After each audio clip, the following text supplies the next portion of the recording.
नमस्कार दोस्तों, स्वागत है आपका अपना ही यूट्यूब चैनल टुडे एग्जाम पर। दोस्तों, जैसा कि रेलवे के विभिन्न एग्जाम खास करके आरआरबी, एनटीपीसी और ग्रुप डी इत्यादि के लिए जो हम लोग न्यू सीरीज देख रहे थे जिसमें 30 वीडियो होने वाली थी, आज हम 30 में से क्लास नंबर 14 को देखेंगे। इससे पहले हमने आपको 13 क्लास प्रोवाइड करा दिया है। साथ ही जो भी बच्चे पीडीएफ बाय किए हैं इस सीरीज की, उनको पीडीएफ भी दे दी गई है। आशा करते हैं कि आप वीडियो देखने के बाद साथ में रिवीजन भी कर रहे होंगे, यही बेस्ट तरीका है। चलिए शुरू करते हैं आज का ये क्लास, है ना। देखिए, मैं 0 रुपया चार्ज करता हूँ वीडियो का, यानी फ्री पढ़ाता हूँ यूट्यूब पे, तो इसका मतलब कंटेंट फ्री वाली नहीं है, ऐसा कभी मत सोचना। और मैं ये भी चैलेंज देके बोलता हूँ, है ना, ये चैलेंज है, गारंटी है कि इस समय तुमको इंडिया में भले कोई 2000 का ही क्लास तुम्हें प्रोवाइड कराता होगा तो ऐसे कंटेंट आपको नहीं पढ़ाएगा तो नहीं पढ़ाएगा, इस बात को मान लो, ठीक है। नहीं मानना है तो मेरा क्या लोगे। चलो शुरू करते हैं आज का ये क्लास। हमारा कोई सा भी कंटेंट चाहिए, ई बुक या पीडीएफ, है ना, एसएससी के लिए चाहिए, रेलवे के लिए चाहिए, दिल्ली पुलिस के लिए चाहिए, बिहार पुलिस दरोगा, एसएससी जो भी एग्जाम होती है, तो इस मोबाइल नंबर पे आपको व्हाट्सअप मैसेज करके कंटेंट को बाय करना है, एक छोटी सी फी अदा करके, और अपने जर्नी को आसान बनाना है। और इसी से बहुत सारे जर्नी को हमने आसान बना दिया है, बहुत सारे लोगों को जो है अपने जगह तक पहुंचा दिया है। आप भी पहुंच सकते हैं, डिस्क्रिप्शन में लिंक है, लिंक क्लिक करके भी आप कंटेंट को बाय कर सकते हैं, छोटी सी फी अदा करके। चलिए शुरू करते हैं, है ना। कहने का मतलब है कि हर फ्री वाली चीज़ खराब ही नहीं होती, बस यही बताना चाहता हूँ। और हर जगह भीड़ हो इसका मतलब सही नहीं होता, है ना। बिना भीड़ वाला भी जगह कभी कभी सही हो जाता है। चलिए, प्रमुख भारतीय संस्थान तथा उनसे संबंधित कुछ प्रमुख वर्तमान के साथ किसका मिलान सही है। मतलब जो भारत के प्रमुख इंस्टीट्यूट है और उनके जो वर्तमान में हेड होते हैं उनके साथ किसका मिलान वर्तमान समय के अनुसार सही है, ऐसा आपका प्रश्न है। पहला है CISR, एन क्लाइसेल्वी, NGT न्यायमूर्ति प्रकाश श्रीवास्तव, लोकपाल का अध्यक्ष अजय मानिकराव खानविलकर, 23वें विधि आयोग के अध्यक्ष दिनेश माहेश्वरी। देखिए, ये सभी के सभी अपने आप में सही मैच किया गया है। तो 4 ये संस्था और इनके जो हेड आदमी हैं इनका नाम जरूर याद रखिएगा। देखिए, RBI वगैरह को तो सबको याद कर लेते हैं, ये मेन तो है ये कि NGT याद करो, CISR याद करो, ये सब पूछे जाते हैं, विधि आयोग याद करो। तो ये 4 याद कर लेना, ये चारों सही से मैच करके दिया गया है, अपने अपने जगह पे सभी वर्तमान में आसीन है ना। 22वें विधि आयोग में ऋतुराज अवस्थी साहब थे, उनका कार्यकाल समाप्त हो गया, तो अभी जो है महेश्वरी साहब आ गए हैं। तो 23वें विधि आयोग का भी गठन हो चुका है और परफेक्ट दिया गया है, ठीक है। अब 1 सेकंड का समय लेके आपको थोड़ा सा दर्शन करा दूं। देखिए, जो बच्चे मेरे से रेलवे की तैयारी करते हैं, ये परीक्षा दर्पण पढ़ना अनिवार्य है इस सीरीज के अलावा। और टॉपिक बैच सभी के लिए कॉमन होते हैं, इसीलिए टॉपिक बैच की कंटेंट आपको फ्री दिया जाता है जब हमारा आप कोई भी कंटेंट खरीदते हैं तो, ठीक है। ये जो सीरीज अभी आप देख रहे हैं, इस सीरीज का 8वां क्लास का लोगो है। इसमें आज 14वां क्लास आप देख रहे हैं, टोटल 30 क्लास देखेंगे। और इस सभी 30 क्लास का वैल्यू हमने 60 रुपया रखा है ना। इसके अलावा ये है भैया SSC के लिए पैरासीटामोल 500। अब ये आपसे छुपा नहीं होगा कि ये क्या है ना। ये SSC के एग्जाम में, दिल्ली पुलिस के एग्जाम में फाउंडेशन देने के लिए रामबाण है अपने आप में और धूम मचा चुका है। ये मार्क बूस्टर है पैरासीटामोल 2 के नाम से, और ये SSC की रनिंग सीरीज है। बाद में कि बिहार SSC इत्यादि की भी कंटेंट अवेलेबल है, आप लोग जैसा चाहिए ले सकते हैं। पहला जो हमारा पॉइंट है इस प्रश्न का, वही CISR का फुल फॉर्म भी पूछे जाते हैं।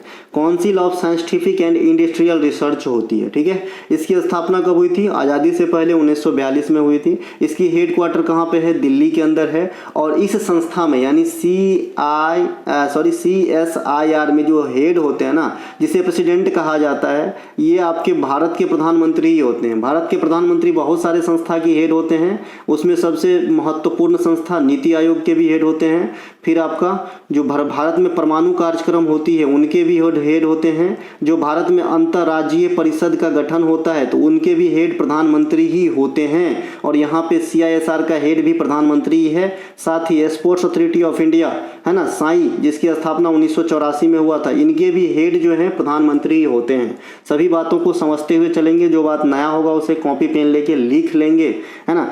चलिए, तो ये हो गया। इसके अलावा इसके वर्तमान महानिदेशक कौन है? एन क्लाइसेल्वी, जो CISR के फर्स्ट लेडी महानिदेशक भी है ना, पहली महिला महानिदेशक भी है, इन्हें भी ध्यान रखेंगे। इसके अलावा CISR के जो स्थापना का श्रेय है ये दिया जाता है शांति स्वरूप भटनागर को।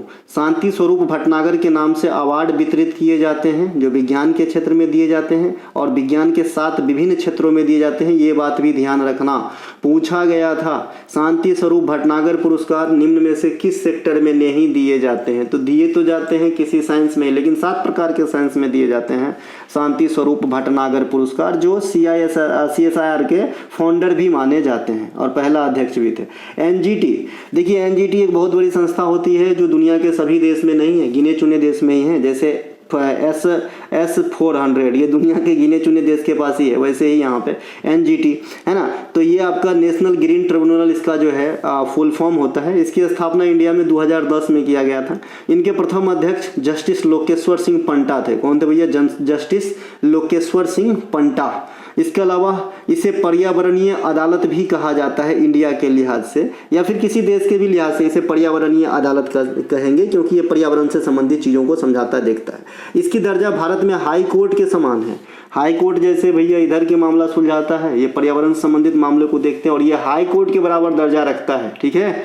इनके अलावा NGT से एक क्वेश्चन जो है PCS में पूछा गया था कि अगर NGT के फैसले से अगर आप नाखुश हैं तो कितने दिन के भीतर सर्वोच्च न्यायालय के अंदर जो है आप मामला को ले जा सकते हो, तो उसका आंसर था 90 दिन। चूंकि ये आप जो है उस लेवल की एग्जाम नहीं है इतने बड़े कि भाई ये भी बात पूछा जाए, बहुत गुड बात है ना। तो फिर भी मैंने आपको बता दिया कि अगर NGT के कोई फैसले से कोई आदमी नाराज है तो उसे सर्वोच्च न्यायालय में ले जाया जा सकता है 90 दिन के भीतर। ये भी क्वेश्चन उजागर हुए थे आपके बड़े एग्जाम में।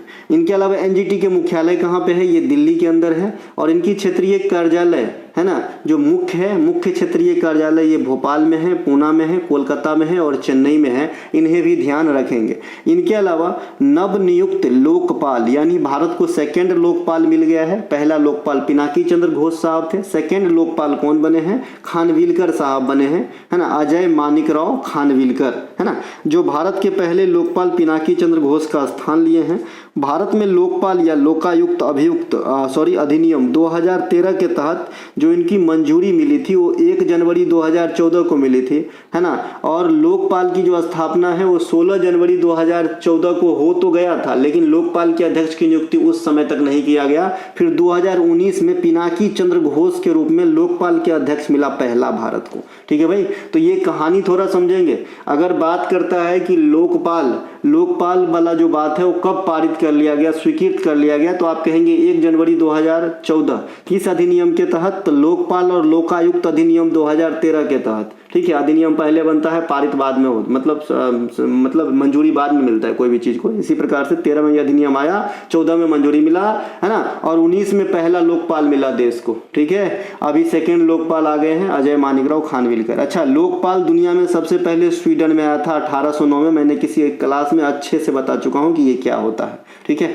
इनके अलावा विधि आयोग के नए अध्यक्ष की नियुक्ति अप्रैल 2025 में हुआ है, अभी पिछले महीना हुआ है, दिनेश माहेश्वरी साहब के रूप में। ये सेवानिवृत्त न्यायाधीश हैं, है ना, जो 22वें विधि आयोग के अध्यक्ष ऋतुराज अवस्थी साहब का स्थान लिए हैं। तो इन्हें भी ध्यान रखेंगे। विधि आयोग यानी 23वें विधि आयोग वर्तमान में चल रहे हैं और इनके नए अध्यक्ष बने हैं माहेश्वरी साहब, दिनेश माहेश्वरी साहब।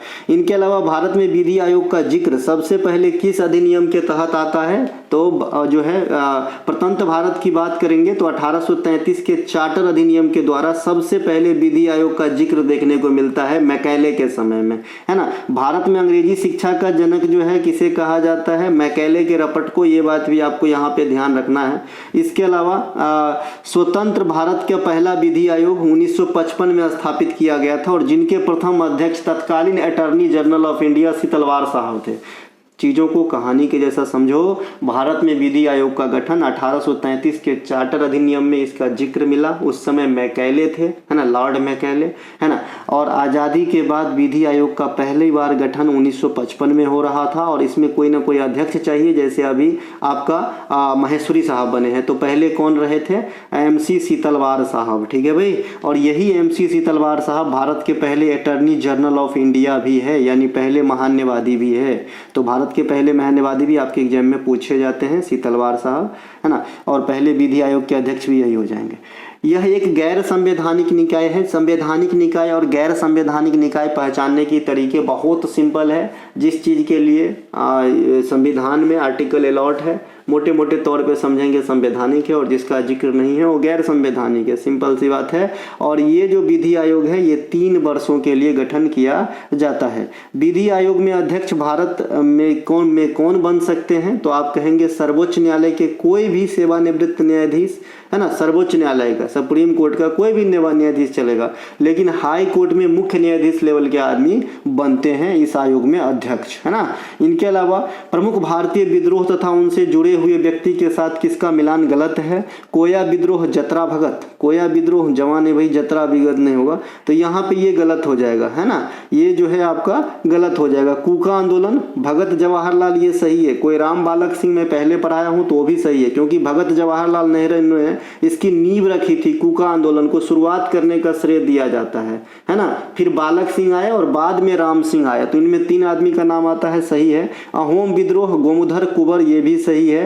रंपा विद्रोह, सीताराम राजू, ये भी सही है ना। तो यहाँ पे कोया विद्रोह गलत है, मिसमैच हो गया है जतरा भगत के साथ, तो ऑप्शन नंबर ए आपका राइट आंसर हो जाएगा। देखिए कोया विद्रोह, सबसे पहले कोया क्या होता है? एक जनजाति का नाम है, कोया जनजाति। क्या नाम है भैया? कोया जनजाति। कोया जनजाति आपको कहाँ कहाँ पे मिलेगा?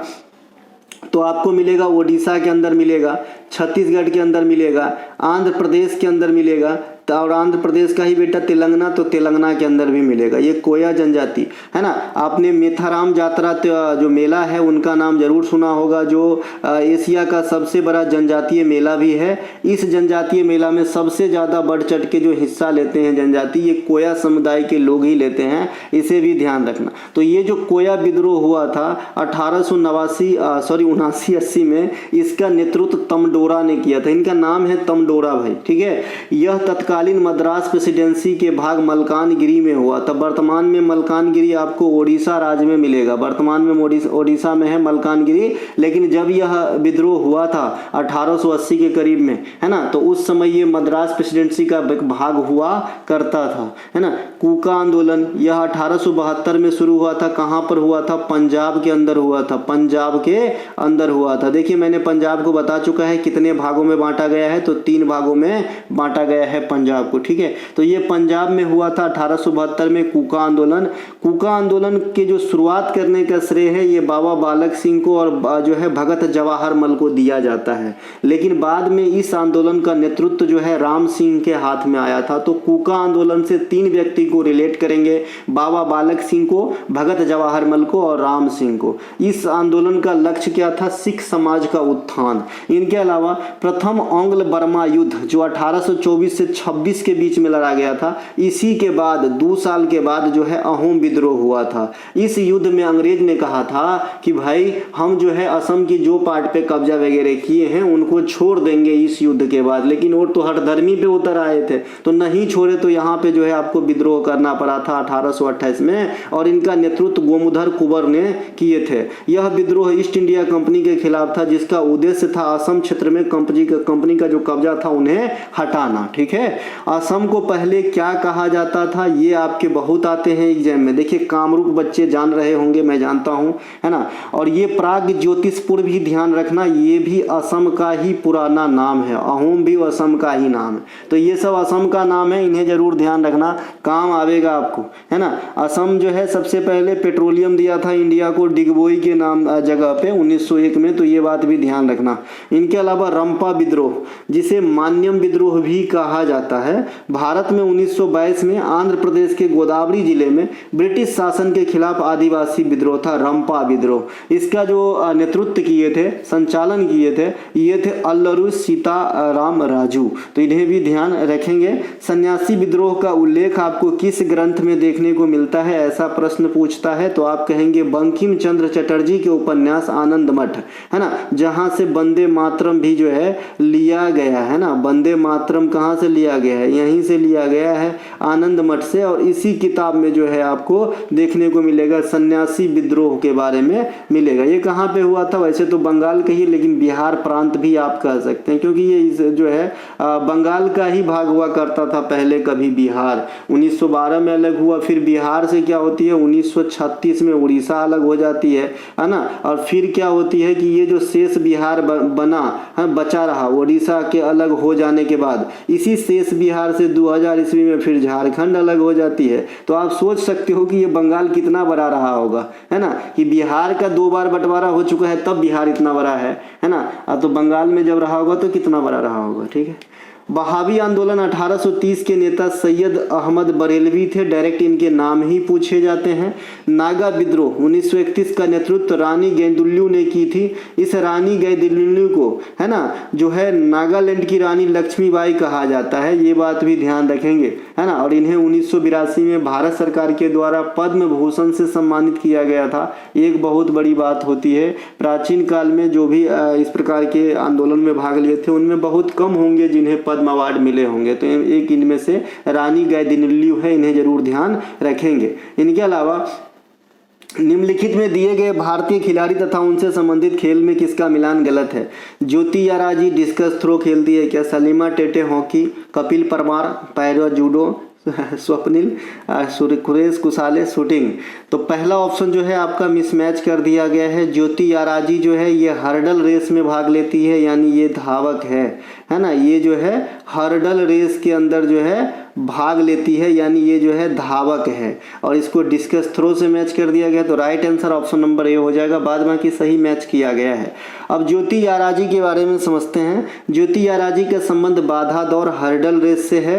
यह भारतीय राज्य आंध्र प्रदेश से बिलोंग करती है। इन्हें वर्ष 2024 के लिए अर्जुन पुरस्कार से सम्मानित किया गया है। उन्होंने 2024 में आयोजित एशियाई इंडोर एथलेटिक्स चैंपियनशिप में भारत को गोल्ड दिलाई है। अभी की बात है ये, है ना, 1 साल भी नहीं हुआ है। एशियाई खेल 2023 में ज्योति याराजी ने भारत के लिए रजत पदक प्राप्त की थी। अब बहुत सारे बच्चा सोचेंगे सर एशियाई खेल 2022 ना, तो भैया 2022 वाला ही 2023 में कराया गया था, तो इतना तो समझ होनी ही चाहिए, क्योंकि अगला 2026 में होगी और 4 साल के बाद होती है। तो डिले क्यों हुआ था? कोरोना के कारण। ठीक है। तो 2022-23 वाला में जो है इन्होंने सिल्वर मेडल जीती थी। सलीमा टेटे, इन्हें वर्ष 2023 के लिए हॉकी के सर्वश्रेष्ठ महिला खिलाड़ी घोषित किया गया था। ठीक है भाई। और पुरुष में हार्दिक सिंह को। ठीक है। यह वर्तमान में भारतीय महिला हॉकी टीम के कप्तान भी है। यह भारतीय राज्य झारखंड से संबंधित है ना। इन्हें वर्ष 2024 के लिए अर्जुन अवार्ड से सम्मानित किया गया है। कपिल परमार साहब, है ना, यह भारतीय पैरा जूडो खिलाड़ी हैं, है ना। इन्हें पेरिस पैरा ओलंपिक 2024 में भारत को ब्रॉन्ज मेडल दिलाया है, जो जूडो खेल में पैरा खेल के अंदर, यानी पैरा ओलंपिक के अंदर जूडो प्रतियोगिता में भारत का पहला पदक होगा। इसी कारण इन्हें वर्ष 2024 का अर्जुन पुरस्कार दिया गया है। इनके अलावा स्वप्निल सुरेश कुसाले एक निशानेबाज है ना, और साथ में एक रेलवे सर्वेंट भी है, टीसी टिकट कलेक्टर का काम करते हैं ये मध्य रेलवे के पूना डिवीजन में, जिन्होंने पेरिस ओलंपिक 2024 में भारत को ब्रॉन्ज मेडल दिलाया। यह भारतीय राज्य महाराष्ट्र से बिलोंग करते हैं। इन्हें वर्ष 2024 के लिए अर्जुन पुरस्कार से सम्मानित किया गया है। स्वप्निल सुरेश कुसाले शूटर हैं। इनके अलावा वर्ष 2024 में कुल कितने खिलाड़ी को अर्जुन पुरस्कार मिला है? अगर आपको ऐसा पूछा जाता है तो आप कहेंगे 32 खिलाड़ी को। अगर लाइफ टाइम अचीवमेंट की बात छोड़ दिया जाए तो, क्योंकि लाइफ टाइम अचीवमेंट में 2 खिलाड़ी को दिया गया है, तो उस हिसाब से देखेंगे टोटल अर्जुन लिस्ट में तो 34 आदमी का नाम आपको मिलेगा। अर्जुन पुरस्कार से सम्मानित किया गया है, जिन्हें कुछ प्रमुख है नीतू घनघस और स्वीटी बुरा। ये दोनों के दोनों क्या है? नीतू घनघस और स्वीटी बुरा ये महिला बॉक्सर हैं। इन्हें दोनों को अर्जुन पुरस्कार इस बार दिया गया है। अनुरानी भाला वर्तिका अग्रवाल शतरंज, Jarbanpreet Singh hockey, Rubina Francis para shooting, Aman Sehrawat कुश्ती, है ना। अभय एक होगा, ये आपका स्क्वैश हो जाएगा। ऐसे बहुत सारे खिलाड़ी हैं जो इस बार अर्जुन अवार्ड पाए हैं, नए नए चेहरे, इन्हें जरूर ध्यान रखेंगे। कुछ पुराने चेहरे, नीतू घनघस, स्वीटी बुरा, ये सब बहुत पुराने, अनुरानी भी बहुत जाने माने चेहरा है। ठीक है भैया, तो इनको ध्यान रखेंगे। अब जो है 2024 के लिए लाइफ टाइम अचीवमेंट अर्जुन पुरस्कार दिए गए हैं, इसे VVI कर लेंगे। अगर अवार्ड पूछता है तो या तो आपका मेजर ध्यानचंद खेल रत्न पूछेगा, जो डी गुकेश, मनु भाकर, है ना, ये सब बता रखा हूँ किसको किसको मिला है। और अगर इधर से अर्जुन वाले से पूछते हैं तो इनको पूछेगा सुच्चा सिंह, ये धावक है ना। मुरलीकांत पेटकर पैरा स्विमिंग है, जो पैरा ओलंपिक के अंदर भारत को पहला गोल्ड मेडल या फिर पहला पदक गोल्ड के रूप में ही दिलाया था, है ना। और इनके ऊपर पिक्चर भी बन चुके हैं। चंदू चैंपियन, ब्लू फ्लैग प्रमाणीकरण किससे संबंधित है? ब्लू फ्लैग प्रमाणीकरण जो है किसी भी समुद्री तट से संबंधित है, समुद्री बीच से संबंधित है ना। ये जो है एक मापदंड होती है जिसको अगर फॉलो करता है तो वैसे समुद्र तट को ब्लू फ्लैग का दर्जा दे दिया जाता है। वर्तमान समय तक भारतीय स्थल बीच जिन्हें ब्लू फ्लैग का दर्जा प्राप्त है, ओडिशा का गोल्डन बीच, उड़ीसा का गोल्डन बीच को ब्लू फ्लैग प्राप्त है और उड़ीसा का एकमात्र, है ना, फर्स्ट भी है और एकमात्र ब्लू फ्लैग वाला दर्जा वाला स्थान है। गुजरात का शिवराजपुर बीच, है ना, डायरेक्ट भी पूछे जाते हैं। CGL 4 का जो एग्जाम हुआ था अभी बिहार में और जो एग्जाम कैंसिल हो गया था एक शिफ्ट का, उस शिफ्ट में एक क्वेश्चन पूछा गया था, शिवराजपुर बीच कहाँ है? तो ये गुजरात में है। केरल के कप्पड़ बीच, है ना, ये कप्पड़ बीच केरल, ये भी ब्लू फ्लैग से सम्मानित है। दीव घोघला बीच, अंडमान और निकोबार के राधानगर बीच, कर्नाटक के कासरगोड और पदुबिद्री बीच, कर्नाटक में दूगो है ना। आंध्र प्रदेश के ऋषिकोंडा बीच, तमिलनाडु के कोवलम बीच, पदुचेरी के ईडन बीच, देखिए वो ईडन गार्डन भी है और एक ईडन बीच भी है जो पदुचेरी में है, ईडन गार्डन कोलकाता में है। लक्षद्वीप के थुंडी और खिदमत या कदमत, तो भैया कर्नाटक और लक्षद्वीप ऐसे जगह हैं जहां एक से अधिक बीच है जिन्हें ब्लू फ्लैग प्राप्त है। बाद में सिंगल सिंगल राज्य और सिंगल बीच है, इनको जरूर ध्यान रखें, यहाँ से भी क्वेश्चन आपके एग्जाम में उठा सकता है। इनके अलावा जो मैच करने के लिए क्वेश्चन आ सकते हैं, ईगो मार्क का संबंध किससे है? तो कहेंगे यह एक प्रमाणन चिन्ह होता है जो पर्यावरण के अनुकूल उत्पादों के लिए जारी किया जाता है और इनको विश्व के द्वारा जारी किया जाता है, भारतीय मानक ब्यूरो के द्वारा जारी किया जाता है।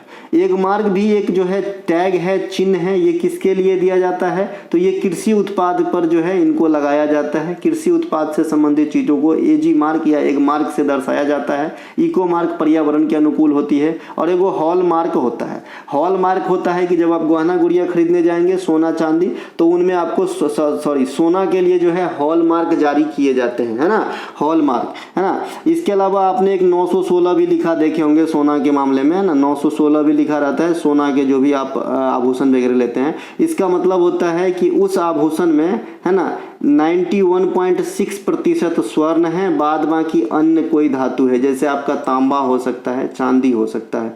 ऐसा क्यों होता है? 916 ही क्यों, इतना अच्छा वर्ड ही क्यों पकड़ा?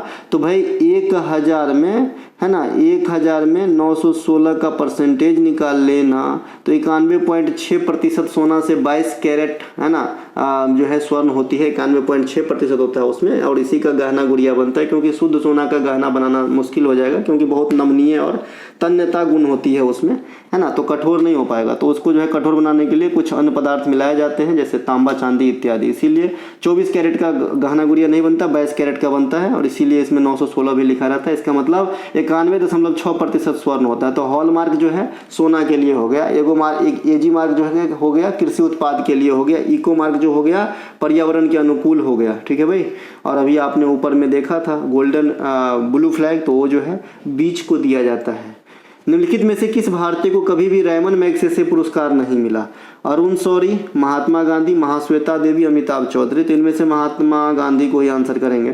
ठीक है। रैमन मैग्सेसे पुरस्कार की शुरुआत 1957 में हुआ था, लेकिन पहला पुरस्कार 1958 में दिया जाता है ना। और जो रैमन मैग्सेसे पुरस्कार है यह फिलीपींस के भूतपूर्व राष्ट्रपति रैमन मैग्सेसे के नाम पे ही दिया जाता है। इनकी दुर्घटना में मृत्यु हो गई थी, है ना। और इसे एशियाई नोबेल पुरस्कार कहा जाता है। क्या कहा जाता है? इसे एशियाई नोबेल पुरस्कार कहा जाता है।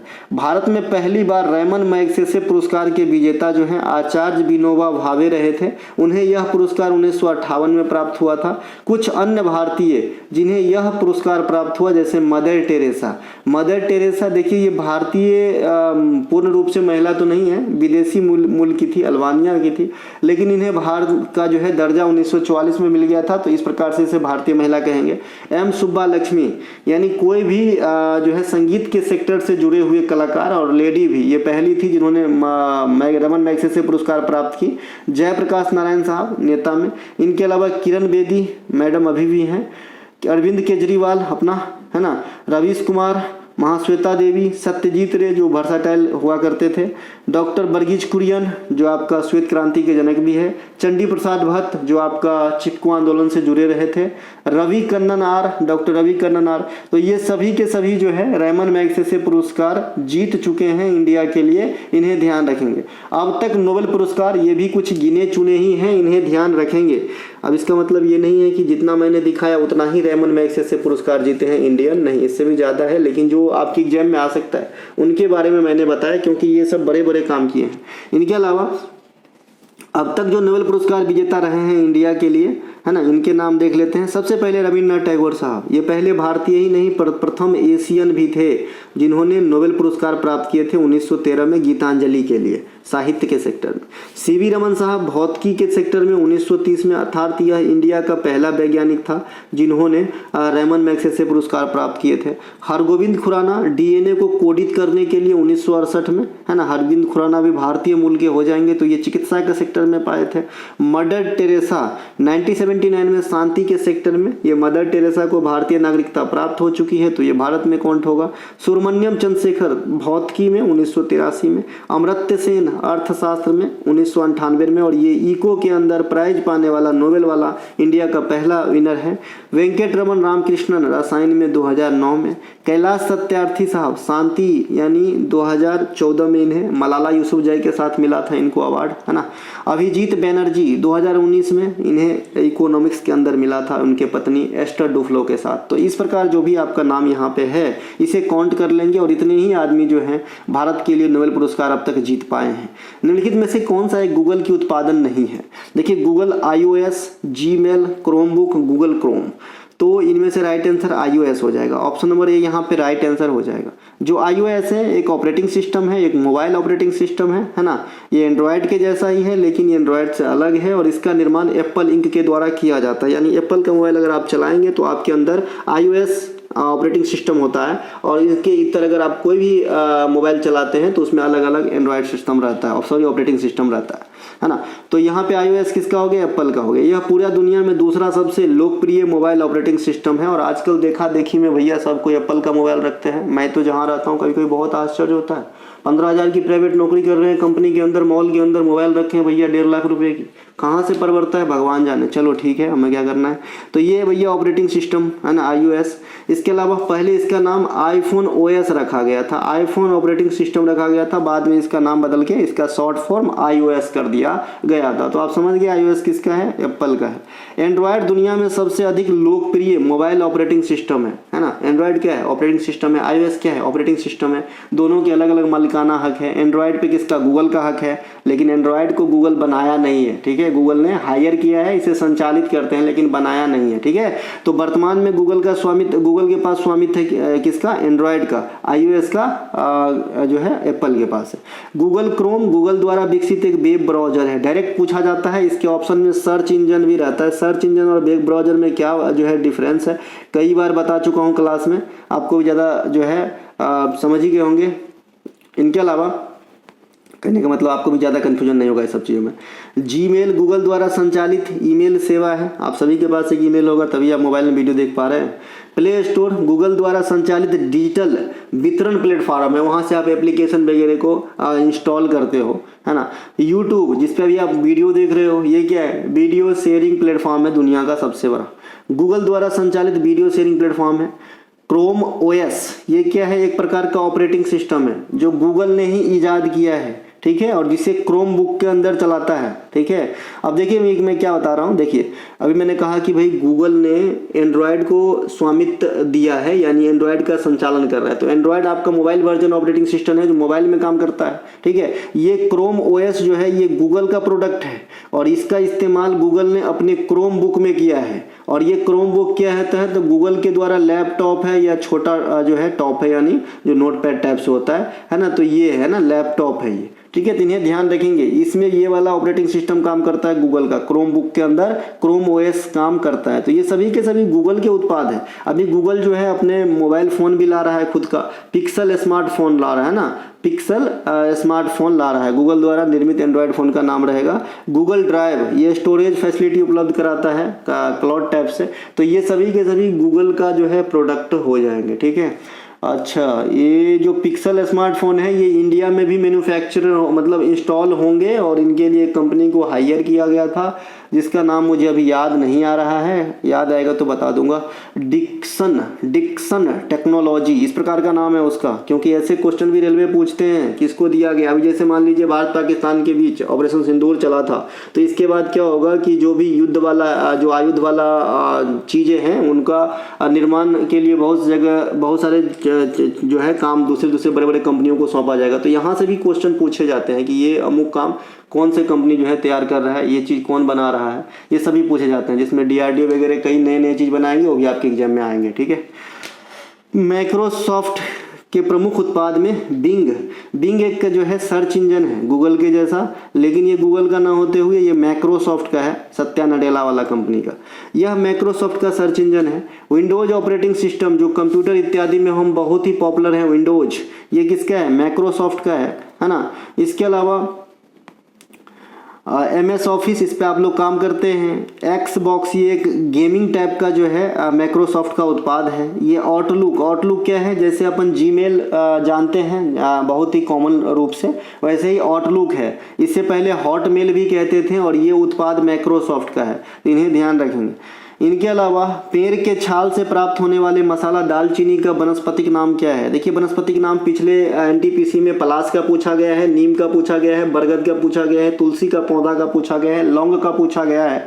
मैं बहुत रिसर्च करके आपको पढ़ाता हूँ, ऐसे ही नहीं पढ़ाता। तो यहाँ पे पेड़ के दालचीनी भी पूछे जा सकते हैं। सबसे पहले तो दो प्रकार से क्वेश्चन बहुत जो है कॉमन पूछ लिए जाते हैं कि लौंग क्या है?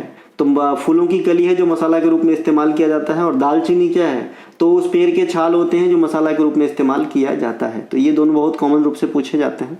तो दालचीनी का जो आपका वनस्पतिक नाम कहिए या फिर साइंटिफिक नाम कहिए, ये हो जाता है सिनामोनम वेरम। ठीक है, इन्हें ध्यान रखेंगे, है ना। द्विनाम पद्धति जो आपका बाइनोमिनल नोमेनक्लेचर है, इनके जनक कार्ल लिनियस को कहा जाता है। वैज्ञानिक नाम या वनस्पतिक नाम सेम ही होते हैं, दोनों एक ही चीज़ है। इसका भाषा इस्तेमाल होती है लैटिन भाषा, जिनमें प्रथम पद जीनस को बताते हैं और दूसरा पद उस प्रजाति को बताते हैं। जैसे पैंथरा टाइग्रिस जो बाघ का है, तो पैंथरा जीनस है और टिग्रिस क्या है? प्रजाति है। तो ऐसे ध्यान रखेंगे। इनके अलावा यहाँ पे कुछ जो है चीज़ों का मैंने नाम रख लिया हूँ। यहाँ पे बेसिकली जो मसाला होता है उनका मैं वैज्ञानिक नाम या फिर वनस्पतिक नाम आपके लिए रखा हूँ, आपको काम आएगा। काली मिर्च पाइपर नाइग्रम, है ना। इलायची इलेटेरिया कार्डमम, तो कार्डमम यहाँ है, इससे आप पकड़ लेंगे। हल्दी कुकुरमा लौंगा, क्या भैया? कुकुरमा लौंगा। अदरक जिंगिवर ऑफिसनसल।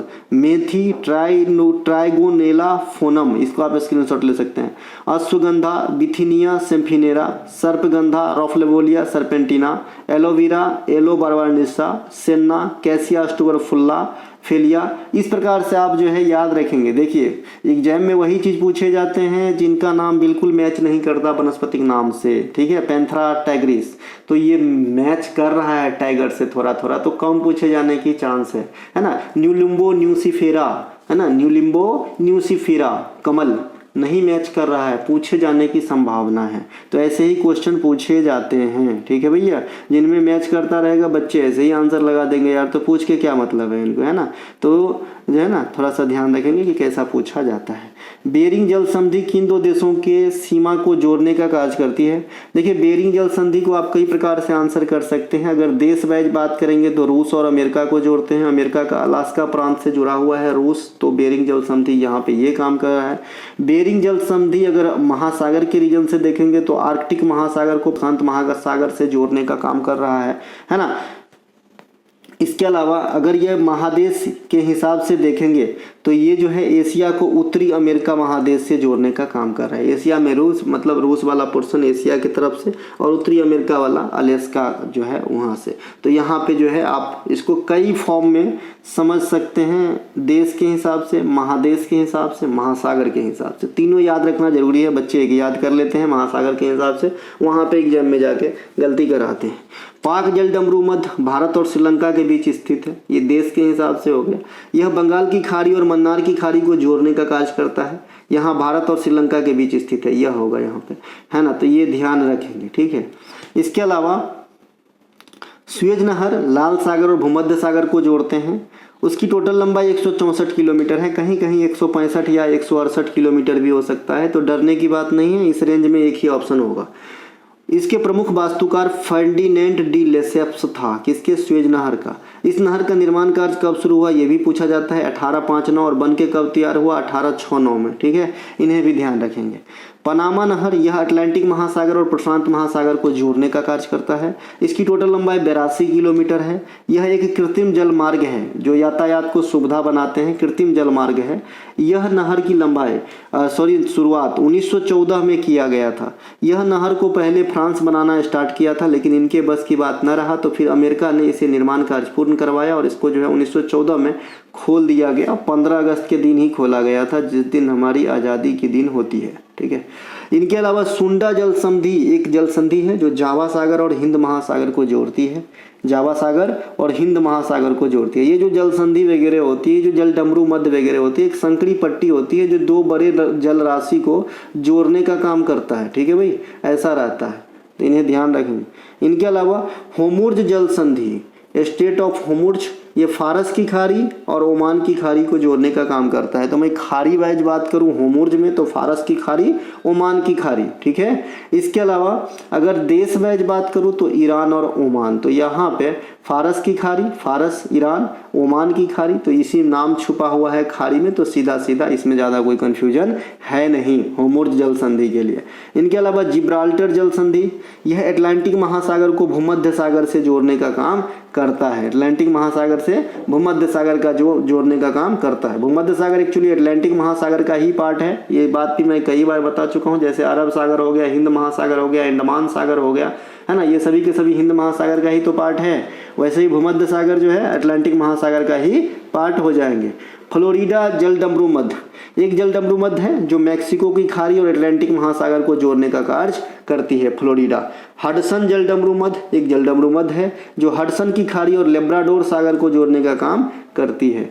तो ये जो है गिने चुने और इम्पोर्टेंट जो आपका जल संधि है, जलडमरू मध्य है, जो आपके एग्जाम में आते हैं, इसके बारे में हमने यहाँ पे बताया है। एक दिन किसी क्वेश्चन में जो सीमा रेखा जोड़ने का काम करता है, 49वीं सीमा रेखा, 38वीं समानांतर रेखा, 24वीं समानांतर रेखा, है ना, 33वीं समानांतर रेखा, इसके बारे में हम बात कर लेंगे, ठीक है। फिलहाल आगे बढ़ते हैं। द मुर्स लास्ट सिंग नामक उपन्यास के लेखक हैं सलमान रुश्दी।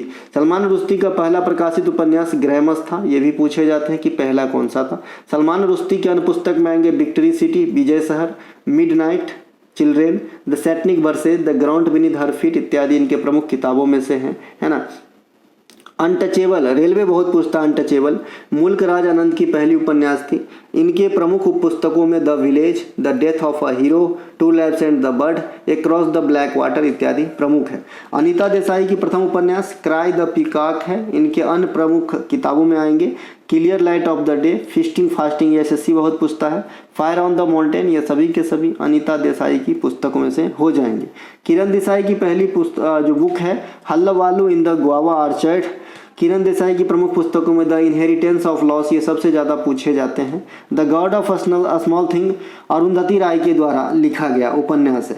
इससे ज़्यादा अगर किताब के बारे में जानकारी चाहिए, देखिए जो चीज़ मैं टॉपिक वाइज में पढ़ा दिया हूँ जनरली रिपीट नहीं करता हूँ। जैसे आपका हो जाएगा भैया गवर्नर जनरल, संविधान के आर्टिकल, संविधान के संशोधन, खेल से शब्द, खेल की ट्रॉफी, राष्ट्रीय राजधानी उनके मुद्रा, भारत के पड़ोसी देश से संबंधित क्वेश्चन, इसके अलावा पीरियोडिक टेबल से संबंधित क्वेश्चन, है ना, और ऐसे ही मेनी मोर, कम से कम 45 के करीब टॉपिक जो मैंने आपको किसी भी कंटेंट के साथ फ्री देना है जी, उनका क्वेश्चन मैं इसमें रिपीट नहीं करना है जी, ठीक है। इसीलिए बोला जाता है कि उनको पढ़ना कॉमन है, तो वो जरूर देख लीजिएगा। और बड़ा ही गिनी चुनी चीज़ ही आपको दिया जाता है टॉपिक वाइज में, ऐसा नहीं कि पूरा किताब ही दे दी जाती है, वो तो किताब में लिखा ही हुआ है, तो फिर मेरी जरूरत क्या पड़ी, ठीक है भाई। तो आपको किस हिसाब से सफलता दिलाया जाए वो हर बेशक प्रयास कर रहा हूँ, हर से प्रयास कर रहा हूँ, तो आप लोग बस मन से पढ़िए, सफल हो जाओगे, कोई दिक्कत नहीं। संविधान सभा का विचार सबसे पहले किसके मन में आया था? देखिए संविधान सभा का गठन वठन तो हमने कर लिया था, लेकिन सबसे पहले विचार किसके मन में आया? एम.एन. रॉय। एम.एन. रॉय साहब के मन में सबसे पहले संविधान सभा का जो है विचार आया था। संविधान सभा में स्टार्टिंग में टोटल कितने सदस्य थे? बड़ी बारीकी से पढ़ेंगे, 389, है ना, जिनमें कितने रियासत थे? तो 93 रियासत थे, ठीक है। लेकिन जब पाकिस्तान का विभाजन हो गया, इंडिया का विभाजन हो गया, माफ़ कीजिएगा, इंडिया का जब विभाजन हो गया और पाकिस्तान बन गया, तो उस समय संविधान सभा में अंतिम रूप से संविधान सभा में 299 सदस्य रह चुके हैं। तो बहुत सारे बच्चे कभी 389 देखे, कभी 299 देखे, कन्फ्यूजन हो गए, इसलिए जड़ ही को समाप्त कर दो ना, कन्फ्यूजन के कारण को ही मिटा दो। इनके अलावा संविधान सभा का पहला अध्यक्ष सच्चिदानंद सिन्हा साहब थे और उस बैठक में कितने सदस्य शामिल हुए थे? 211। भाई कांग्रेस के पहले बैठक में 72 सदस्य आपके एग्जाम में पूछा जा सकता है, तो क्या संविधान सभा के पहले बैठक में सदस्य नहीं पूछे जा सकते? जी एकदम पूछे जा सकते हैं। तो 211 ध्यान रखिएगा। कांग्रेस के पहले बैठक जो 1885 में हुआ था उसमें 72 सदस्य बैठे थे। इनके अलावा संविधान सभा की अगली बैठक 11 दिसंबर 1946 को हुई थी, पहली 9 दिसंबर को हुई थी। तो इसमें जो है परमानेंट अध्यक्ष राजेंद्र प्रसाद को चुना गया था। संविधान सभा का संवैधानिक सलाहकार भी एम.एन. रॉय थे और सबसे पहले संविधान सभा का विचार भी इनके मन में ही आया था। जवाहरलाल नेहरू ने एक फरमाया, मतलब एक डिमांड किए थे कि जो संविधान सभा होगा उनमें सिर्फ भारतीय लोग ही होंगे, है ना, और इस बात को एक्सेप्ट कर लिया गया था अगस्त प्रस्ताव 1940 में। ठीक है भैया, इन्हें भी ध्यान रखेंगे। संविधान सभा का निर्माण कैबिनेट मिशन के अनुसार हुआ था, जिनके 3 सदस्य थे, A B. Alexander, lord Pethick Lawrence और स्टोफर्ड क्रिप्स। इन तीनों का नाम याद रखना, क्योंकि संविधान सभा में क्या बोलते हैं कि कैबिनेट मिशन का निम्न में से कौन सदस्य नहीं था। 4 गो ऑप्शन दे देगा, इनमें से इन तीनों का नाम रहेगा और एक अलग नाम रहेगा। जनरली आपका माउंटबेटन नाम रहता है, जो इनके अध्यक्ष नहीं रहते। इनके अलावा संविधान सभा के जो समक्ष उद्देश्य प्रस्ताव पेश किए गए थे, ये 13 दिसंबर 1946 को किया गया था और इसको एक्सेप्टेंस कब मिला था? 22 जुलाई 1947 को। तो भैया पारित किया गया 13 दिसंबर 1946, स्वीकृति मिली 22 जुलाई 1947। कौन पेश किए थे? जवाहरलाल नेहरू साहब। कार्य समिति के प्रमुख कौन थे? जे.बी. मावलकर साहब, जो बाद में स्वतंत्र भारत के प्रथम लोकसभा अध्यक्ष भी बने थे, ना, प्रथम लोकसभा अध्यक्ष भी बने थे। कौन भैया? जो है जी.बी. मावलकर साहब, है ना, थोड़ा सा फिसल रहा हूँ प्रोनाउंस करने में, मावलकर, है ना। प्रारूप समिति के प्रमुख भीमराव अम्बेडकर थे, इनमें 7 सदस्य हुआ करता था। मौलिक अधिकार सलाह समिति के प्रमुख सरदार वल्लभ भाई पटेल थे। ठीक है भाई। इनके अलावा आप लोग लाइक तो कर दिए होंगे मेरे ख्याल में, चलिए ठीक है। जब कोई पौधा कोशिका परासरण के माध्यम से अपनी जल खो देती है तो कोशिका की सामग्री कोशिका भित्ति से सिकुड़ कर अलग हो जाती है। इस प्रक्रिया को क्या कहा जाता है? ठीक है, देखिए मैं एक चीज़ कहना चाहूँगा कि जो आदमी पूरी तरीके से डेडिकेट है आपके प्रति, शायद आपको पसंद ना आए। ऐसे सिर्फ मैं ही नहीं हूँ, और भी बहुत सारे ऐसे गुरुजी को मैं जानता हूँ जो बहुत ज़्यादा के हकदार हैं, लेकिन उनको उतना मिला नहीं और शायद मिलेगा भी नहीं। इनमें से एक आध नाम जैसे मोहित गोयल सर हैं, बहुत ज़्यादा के हकदार हैं। जो पढ़ाते हैं खुद का मेड पढ़ाते हैं और बिल्कुल आपके हित में बात करते हैं, क्लास में इधर उधर की बात नहीं करते हैं, लेकिन जितना चाहिए सर को उतना नहीं मिला। एक इंग्लिश के सर हैं, अजय कुमार करके सर हैं, वो भी बहुत ज़्यादा समर्पित है आपको पढ़ाने के लिए, लेकिन उनको भी उतना नहीं मिला। तो ये ज़माना ही ऐसा है, यही मैं भी मान लिया हूँ। तो मुझे भी कभी कुछ मिलने वाला नहीं है, तो इसका मतलब तो ये नहीं कि मैं पढ़ाना जो है छोड़ दूँ, चाहे अच्छे से ना पढ़ाऊँ। इसीलिए बेझिझक होकर पढ़िए, आप जहाँ पढ़ रहे हैं बेस्ट हैं। ठीक है भाई। और मैं ये कहना चाहूँगा, अगर मुझ पर विश्वास नहीं होता है तो 5 साल से तो आप कहीं ना कहीं पढ़ ही रहे हो ना, है ना। तो इतना दिन दूसरे पे भरोसा कर सकते हो तो साइड से एक बार हम पे भी कर लो यार, हैं। चलो, जब कोई पौधा कोशिका परासरण के माध्यम से अपनी जल खो देती है तो कोशिका की सामग्री कोशिका भित्ति से सिकुड़कर अलग हो जाती है। इस प्रक्रिया को क्या कहा जाता है? ठीक है, तो इसे प्लाज्मोलाइसिस कहा जाता है। देखो मैंने इलेक्ट्रोलाइसिस, ये सब मैं फोटोलाइसिस, है ना, इलेक्ट्रोलाइसिस, फोटोलाइसिस, ये सब मैंने आपको हाइड्रोलाइसिस, ये सब मैं पढ़ा चुका हूँ केमिस्ट्री के रिएक्शन में, परीक्षा दर्पण वाले क्लास में। ठीक है, तो फिर से जो है रिएक्शन का कोई भी क्वेश्चन इस सीरीज में नहीं पढ़ाऊंगा, है ना। और मैं पहले ही बता दिया हूँ, जो परीक्षा दर्पण में पढ़ा दिया हूँ यहाँ रिपीट नहीं करूँगा।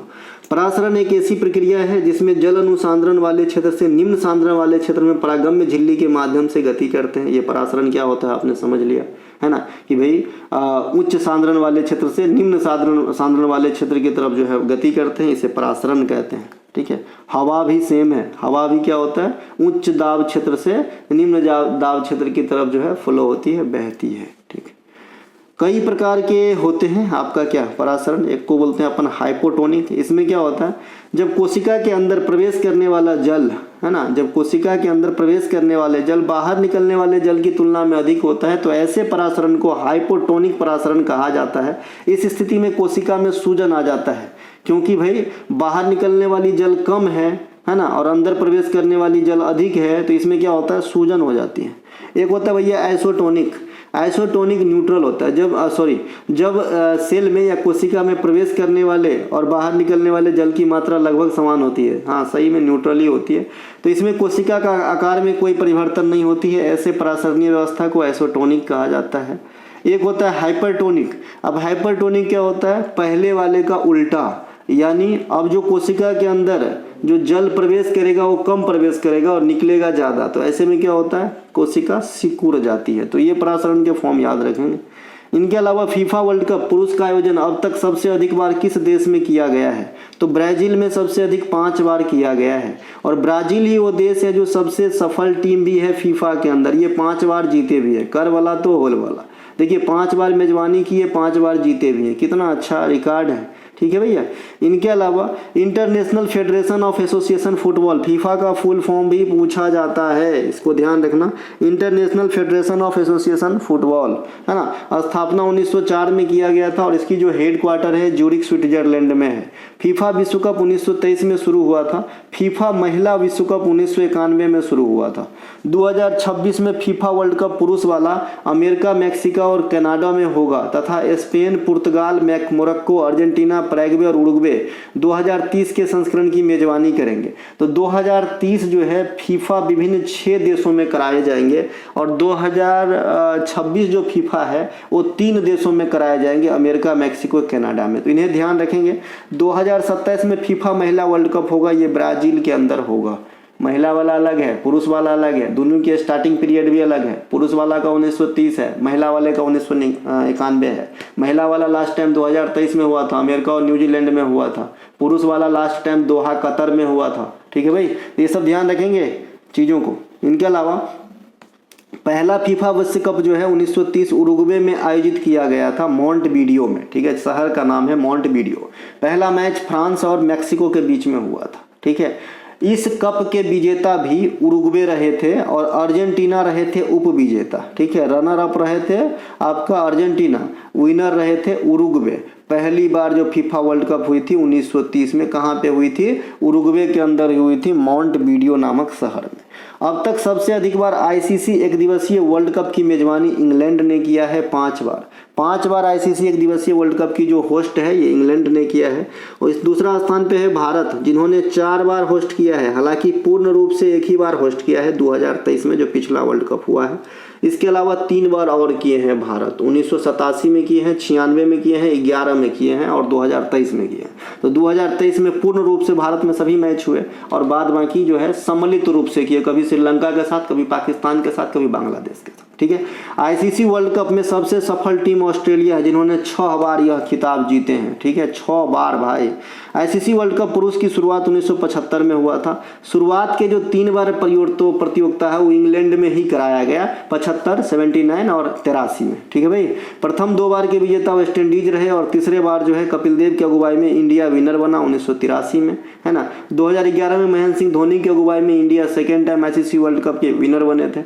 जो 1983 के वर्ल्ड कप है, यहाँ से काफ़ी क्वेश्चन आपके एग्जाम में आते हैं। फाइनल मैच लॉर्ड्स में हुआ था। फाइनल मैच में सबसे अधिक रन जो है कृष्णकांत 38 रन बनाए थे। उस पूरे सीरीज में सबसे अधिक रन जो है कपिल देव साहब बनाए थे, 303 रन। तो ये सब ध्यान रखेंगे। वर्ष 2027 का एक दिवसीय cricket world cup south Africa, Zimbabwe और नामीबिया में सम्मिलित रूप से होंगे, जबकि 2031 में क्रिकेट वर्ल्ड कप जो 50 ओवर वाला होता है वो भारत और बांग्लादेश में कराए जाएंगे। अब आती है बारी राष्ट्रमंडल खेल का। राष्ट्रमंडल खेल को पहले अपन ब्रिटिश एम्पायर गेम कहते थे। इसकी शुरुआत 1930 हैमिल्टन, कनाडा से हुआ था। इस प्रतियोगिता में सबसे अधिक बार मेजबानी 5 टाइम है ना, 5 बार ऑस्ट्रेलिया ने किया है राष्ट्रमंडल खेल का, ध्यान रखेंगे। भारत एकमात्र बार 2010 में दिल्ली के अंदर राष्ट्रमंडल खेल का होस्ट किया था। बालू में उगने वाले पौधों को क्या कहा जाता है? अच्छा, एशियाई गेम छूट गया है, एशियाई गेम के बारे में भी लिख लेना बेटा। एशियाई गेम है ना, एशियाई गेम जो है, एशियाई गेम के बारे में पूछा जाता है। एशियाई गेम के बारे में पूछेगा तो सबसे अधिक बार थाईलैंड इसकी जो है आपका मेज़बानी करेंगे, है ना, थाईलैंड इसकी मेज़बानी करेंगे। इंडिया 2 बार एशियाई गेम किए हैं मेज़बानी, एक बार तो शुरुआती इवेंट 1951 में और दूसरी बार किए थे 1982 में, दोनों टाइम दिल्ली में ही किए थे इंडिया, ठीक है। तो एशियाई गेम के बारे में भी थोड़ा सा ध्यान रख लेना है। इनके अलावा अगला जो प्रश्न है हमारा कि बालू में उगने वाले पौधों को क्या कहते हैं, तो उसे सेमोफाइट्स कहते हैं। चट्टानों पर उगने वाले पौधों को लिथोफाइट्स कहते हैं, लिथो से पकड़ लेंगे। रेगिस्तानी क्षेत्र में उगने वाले पौधों के एरिनोफाइट्स कहते हैं। दलदल में उगने वाले पौधों को हीलोफाइट्स कहते हैं। नमकीन क्षेत्रों में हेलोफाइट्स कहते हैं, ठीक है। यहाँ से क्वेश्चन आते हैं, घास के मैदान से भी आते हैं और यहाँ से भी आते हैं। अम्लीय मिट्टी में उगने वाले पौधों को ऑक्सिलोफाइट्स कहते हैं। बिना मिट्टी के पौधे उगाने वाले तकनीक को हाइड्रोपोनिक्स कहता है। ये क्या होता है, कई बार बता चुका हूँ। बिना मिट्टी के जल में ही पौधों का जो पौधों के लिए जो आवश्यक मिनरल्स वगैरह होते हैं, खाद वगैरह, वो जल में ही डाल दिया जाता है और ये छत पे भी लगाया जा सकता है। इसमें आम का पेड़ नहीं होगा, खाली पालक, धनिया ऐसे पौधे होते हैं। पृथ्वी पर क्षेत्र का वह जीवन पाया जाता है जहाँ पृथ्वी का वह क्षेत्र जहाँ जीवन पाया जाता है उसे जैव मंडल कहते हैं। इसे समझा चुका हूँ।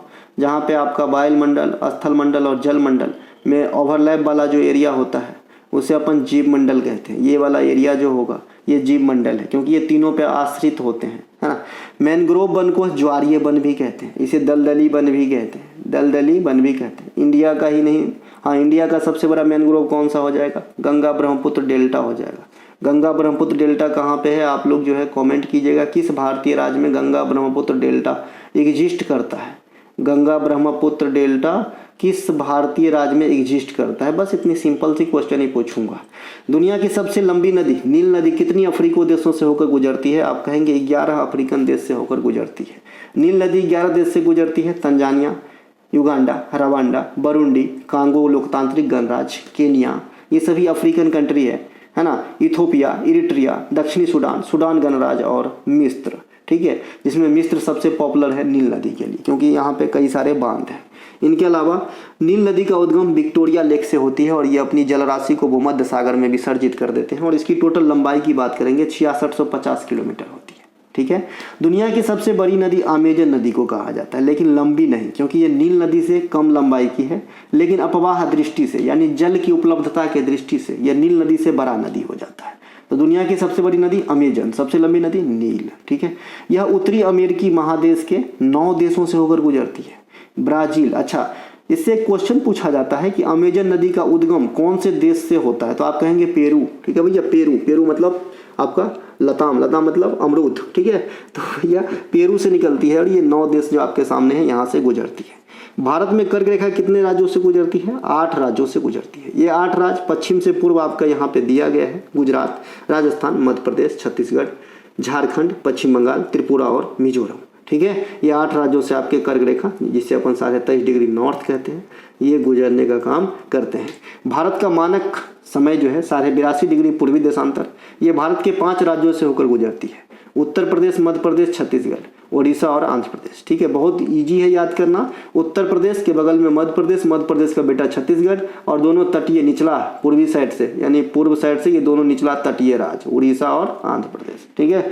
इनके अलावा ब्रह्मपुत्र नदी जो तिब्बत के मानसरोवर के चेमाड्यूंग ग्लेशियर से निकलती है। यहाँ से मैंने आपको बताया है कि सिंधु नदी कौन से ग्लेशियर से निकलते हैं, है ना। सिंधु नदी कौन से ग्लेशियर से निकलते हैं, बुखारछू से निकलते हैं। और सतलज नदी कहाँ से निकलते हैं भैया, राकसताल से निकलते हैं। ये तीनों के तीनों निकलती है कहाँ से, तिब्बत के मानसरोवर के समीप से ही, और अलग अलग जगह पे बहती है, ठीक है। तो जो ब्रह्मपुत्र नदी है ये तिब्बत के मानसरोवर में चेमाड्यूंग ग्लेशियर से निकलती है, जहाँ इसे स्थानीय भाषा में सांगपो कहते हैं, है ना, सांगपो कहते हैं। और सिंधु को क्या कहते हैं स्थानीय भाषा में, क्या कहा जा रहा था वहाँ पे, सिंगी खम्बाव, ठीक है। और सतलज को क्या कहा जा रहा था, लेंगचेन खम्बाव, ठीक है भाई।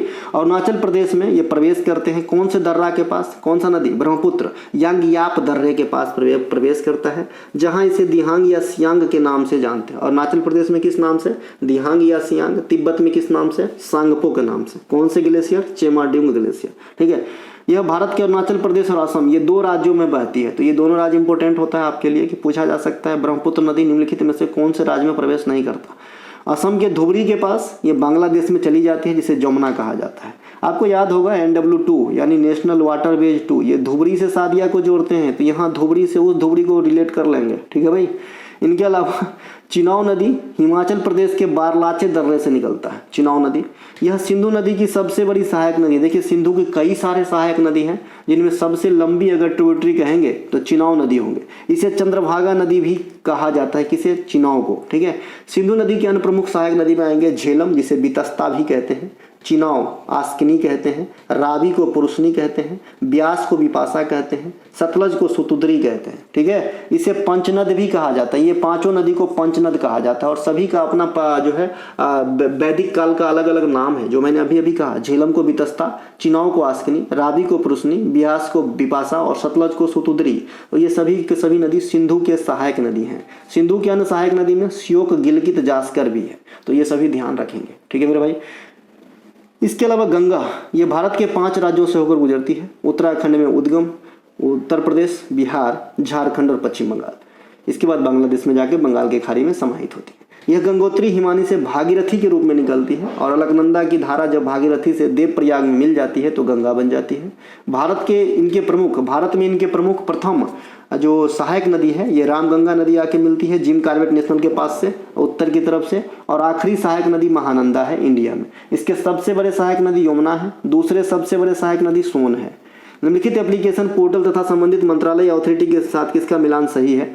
चक्षु पोर्टल गृह मंत्रालय के द्वारा मिलान सही नहीं है, किया जाएगा, है ना। यहाँ पे सबका सही है, बाद बाकी जो है यहाँ पे क्वेश्चन गलत है, यहाँ पे सही नहीं है लिख लेंगे। बाद बाकी चक्षु पोर्टल गृह मंत्रालय के द्वारा, सक्षम application reserve bank of India के द्वारा, ई सारस एप्लीकेशन ग्रामीण विकास मंत्रालय के द्वारा, रोजगार प्रयाग पोर्टल उत्तर प्रदेश सरकार के द्वारा। नहीं सही है, क्वेश्चन सही है ना। एप्लीकेशन ई सारस एप्लीकेशन जो है ग्रामीण विकास मंत्रालय के द्वारा लॉन्च किया गया है। बाद बाकी प्रयाग पोर्टल जो है उत्तराखंड के द्वारा जारी किया गया है, इनके द्वारा नहीं। तो सही है भाई, है ना, क्वेश्चन भी सही है और एप्लीकेशन आंसर भी सही है। इसके अलावा जो आपका ये एप्लीकेशन है, जो आपका ये वाला 3 नंबर पे ई सारस एप्लीकेशन, इसके मदद से स्वयं सहायता समूह के महिलाओं के द्वारा बनाए गए उत्पाद को ई कॉमर्स तक जोड़ना है, ये ध्यान रखेंगे। इनके अलावा हाल में ही रिजर्व बैंक ऑफ इंडिया के द्वारा प्रवाह पोर्टल तथा उद्गम पोर्टल जारी किया गया, जो क्रमशः अनुरोध किए गए आवेदन पर निर्णय लेने हेतु लेन देन को ट्रैक करने के लिए चलाया गया है। रोजगार प्रयाग पोर्टल उत्तराखंड राज्य सरकार के द्वारा हाल में ही जारी किया गया है। राज्यों में अधिकांश रोजगार को एक ही पोर्टल के माध्यम से संचालित करने हेतु उत्तराखंड में जो है चलाया गया है। अभी उत्तराखंड में वैली ऑफ फ्लावर काफ़ी चर्चे की विषय है, रहते ही है क्योंकि यूनेस्को शासित है और इसको जो है कुछ समय के लिए बंद कर दिया जाता है, इसीलिए। इनके अलावा सक्षम एप्लीकेशन दिव्यांगजनों के लिए, है ना, तथा इनकोर एप्लीकेशन निर्वाचन आयोग के द्वारा लॉन्च किया गया है। ये दोनों के दोनों एप्लीकेशन निर्वाचन आयोग का है। चुनाव आयोग ने पैरा तीरंदाज शीतल देवी को दिव्यांगजन आइकन नियुक्त किया था चुनाव के समय। हाल में ही संभव एप्लीकेशन इंडियन आर्मी के द्वारा चलाया गया है, संभव एप्लीकेशन। और ऑपरेशन सिंदूर तो समझ ही गए होंगे। सारथी पोर्टल केंद्रीय कृषि मंत्री अर्जुन मुंडा, नए मंत्रिमंडल में इसकी पद बदल भी सकती है या बदल गई होगी, है ना। केंद्रीय कृषि मंत्री अर्जुन मुंडा, अभी तो वो हो गए हैं जो पहले मुख्यमंत्री साहब थे, है ना, तो अभी तो नहीं, तो ये बदल गए हैं, अर्जुन मुंडा साहब बदल गए हैं, है ना। तो ये जो लॉन्च किए थे उस समय सारथी पोर्टल। हाल में ही साइबर फ्रॉड को रोकने के लिए दूरसंचार विभाग ने चक्षु पोर्टल जारी किए हैं, इन्हें भी ध्यान रखेंगे, ठीक है। इनके अलावा भारत ग्रामीण विकास मंत्रालय के द्वारा कुआं में जलस्तर को मापने के लिए जलदूत एप्लीकेशन का इस्तेमाल किया जाता है, लॉन्च किया गया है एप्लीकेशन। जलदूत एप्लीकेशन ग्रामीण विकास मंत्रालय के है, जो कुआं में जलस्तर को मापेगा, ये ध्यान रखें। MS एक्सेल में काम करते हुए नई कार्य पुस्तिका वर्कबुक बनाने के लिए किस शॉर्टकट की का इस्तेमाल करते हैं? Ctrl+N अगर आप दबाएंगे तो नए कार्य पुस्तिका लॉन्च हो जाएगा, ठीक है। MS एक्सेल के कुछ इंपॉर्टेंट शॉर्टकट नीचे दिया गया है, क्योंकि शॉर्टकट की जो है 2 एग्जाम में पूछे जाते हैं, RRB NTPC में भी आता है और CGL में भी आता है और CHSL में भी आता है, सॉरी 3 में हो जाएंगे। Ctrl+S सेव द नेटवर्क, ये तो बहुत कॉमन है, इसके लिए सेव करते हैं। Ctrl+N create new book VBI करेंगे, बहुत ज़्यादा पूछा जाता है। Ctrl+O open an existing notebook. अब देखिए यहाँ भी थोड़ा जो है याद करने में 50-50 है, ऐसे ही याद रह जाएगा। Ctrl+O ओपन, है ना। Ctrl+W close the current workbook, तो ये भी याद रखने हैं। क्लोज वाले के लिए ये याद रखना है। क्लोज के लिए जनरली लोग C मिलता जुलता रहेगा तो उसे टिक कर देगा, गलत हो जाएगा। F12 करेंगे सेव एज हो जाता है एक्सेल में। Ctrl+C करेंगे कॉपी हो जाता है, जो भी आपके सेलेक्टेड फॉन्ट है उसे कॉपी कर देते हैं। Ctrl+X करेंगे कट हो जाता है सिलेक्टेड सेल्स। Ctrl+V करेंगे पेस्ट कॉपीड और कट कंटेंट हो जाता है। Ctrl+U करते हैं अंडरलाइन, जो भी सेलेक्ट करते हैं, जो भी जितने भी चीज़ों को सेलेक्ट करते हैं आपको अंडरलाइन पार्ट जो है वो सेलेक्ट रहता है, अंडरलाइन हो जाता है, माफ़ कीजिएगा। Ctrl+1 करते हैं ना तो open the format cells dialog box. Ctrl+G या फिर डायरेक्ट F5 दबाते हैं, जी Ctrl+ के G दबाइए या फिर F5 दबाइए, है ना, या तो ये दोनों या फिर ये F5। Open the go to dialogs box, है ना। इनके अलावा Ctrl+F दबाते हैं, open the find dialog box. तो इतना जो है मुझे इंपॉर्टेंट लगा वो करे, मतलब कि मैंने रखा है। महरौली स्तंभ लेख का संबंध किस शासक से है? चंद्रगुप्त सेकंड विक्रमादित्य से है। महरौली लौह स्तंभ का निर्माण चंद्रगुप्त द्वितीय ने करवाया था, ठीक है। इसकी ऊंचाई 7.2 मीटर के करीब है। 7.21 स्टैंडर्ड होता है, 7 मीटर याद रखेंगे। वर्तमान में कहाँ पे है? दिल्ली में। विजय स्तंभ का निर्माण राणा कुंभा ने कब करवाया था? 1440 में करवाया था। यह चित्तौड़गढ़ दुर्ग में स्थित है और ये कितने 9 मंजिला इमारत है ना। और ये गुजरात और मालवा के सेना पर विजय उपरांत के तहत जो है किए थे राणा कुंभा। जयपुर का हवा महल ये महाराजा सवाई प्रताप सिंह ने बनवाए थे 1799 में, और इसमें छोटे छोटे 953 खिड़कियां हैं। इसे प्लेस ऑफ ब्रिज भी कहा जाता है। गुजरात विजय के उपलक्ष्य में अकबर ने फतेहपुर सीकरी के अंदर बुलंद दरवाजा का निर्माण करवाया था, इन्हें भी ध्यान रखेंगे। अलाई दरवाजा का निर्माण जो है ना, ये अलाउद्दीन खिलजी ने किया था। और रूमी दरवाजा का निर्माण जो है आसफ उद्दौला ने करवाया था। तो ये 3 गो महान दरवाजा है, इन्हें भी ध्यान रखेंगे। दिल्ली, जयपुर, उज्जैन, वाराणसी और मथुरा, ये 5 जंतर मंतर 5 जगह में निर्माण करवाया गया था सवाई जय सिंह द्वितीय के द्वारा। और ये क्या है जंतर मंतर? तो भारतीय वेधशाला है, खगोलीय वेधशाला है। आदि शंकराचार्य ने भारत के 4 कोनों में 4 मठ का निर्माण करवाया। ये 4 मठ का निर्माण कहाँ कहाँ हुआ था? ये आपके सामने यहाँ पे है ना। ये कहाँ पे हो जाएगा? उत्तर में ज्योति मठ, ये है उत्तर में ज्योति मठ, है ना। इसके अलावा दक्षिण में श्रृंगेरी मठ, है ना। पूर्व में गोवर्धन मठ, पश्चिम में शारदा मठ, इन्हें ध्यान रखेंगे। तो ये थे आज के प्रैक्टिस सेट का वीडियो। अच्छा लगा हो तो लाइक कीजिए, अपने दोस्तों में शेयर कीजिए। हम मिलेंगे अगले वीडियो में, तब तक के लिए जय हिंद, है ना। जो भी कंटेंट चाहिए डिस्क्रिप्शन में लिंक है, आप लोग लिंक क्लिक करके कंटेंट बाय कर सकते हैं।